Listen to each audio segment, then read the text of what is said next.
আমি দাঁড়িয়ে আছি শালবনের মাঝখানে, আমার জন্মভূমি রাজেন্দ্রপুর চৌরাস্তা, যেখানে দাঁড়িয়ে আছি। পাশে হচ্ছে আপনার ঢাকা ময়মনসিংহ মহাসড়ক, পাশে হচ্ছে আপনার ঢাকা কাপাসিয়া মহাসড়ক, পাশে হচ্ছে রাজেন্দ্রপুর ক্যান্টনমেন্ট।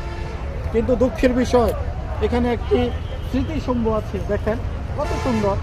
আমাদের 1971 সালে যারা যুদ্ধ করেছে দেশের জন্য, তাদের স্মৃতিতে আপনার এই স্মৃতিস্তম্ভটা করা হয়েছে।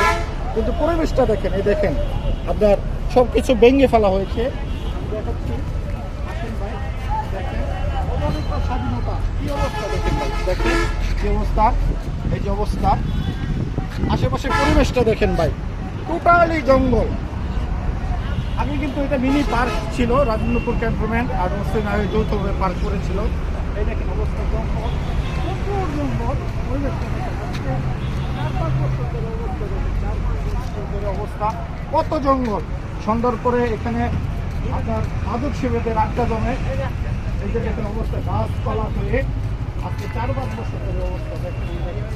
আশেপাশের পরিবেশ খুবই নোংরা, খুবই নোংরা। এই দেখেন মানুষজন আগে এখানে এসে রেস্ট নিত। অবস্থা দেখেন আশেপাশের পরিবেশ, আমি দেখাচ্ছি খুবই জঙ্গল, খুবই জঙ্গল, এত নোংরা, যা বলার মতো না। এখানে প্রস্তাব করা হয়, আশেপাশে অবস্থা দেখেন। তো আমি সরকারের কাছে জোর আবেদন, আমি এলাকার নাগরিক হিসেবে আমাদের এলাকাবাসীর দাবি, এটা হচ্ছে আমাদের সম্পদ। আর আগে কিন্তু এটা মিনি পার্ক ছিল। এই পার্কটা যদি আগের মতো করে দেয়, রাজেন্দ্রপুর ক্যান্টনমেন্ট আর রোডসে না হাইওয়ে, যারা দূর দূরান্ত থেকে লোকজন আসে এখানে এসে আপনার বসতে পারবে, রেস্ট নিতে পারবে, এখানে এসে একটু চিরাইতে পারবে। তাই আমি আবারও সরকারের কাছে আবেদন, এই এলাকাকে যেন সুন্দর করে দেওয়া হয়। ধন্যবাদ।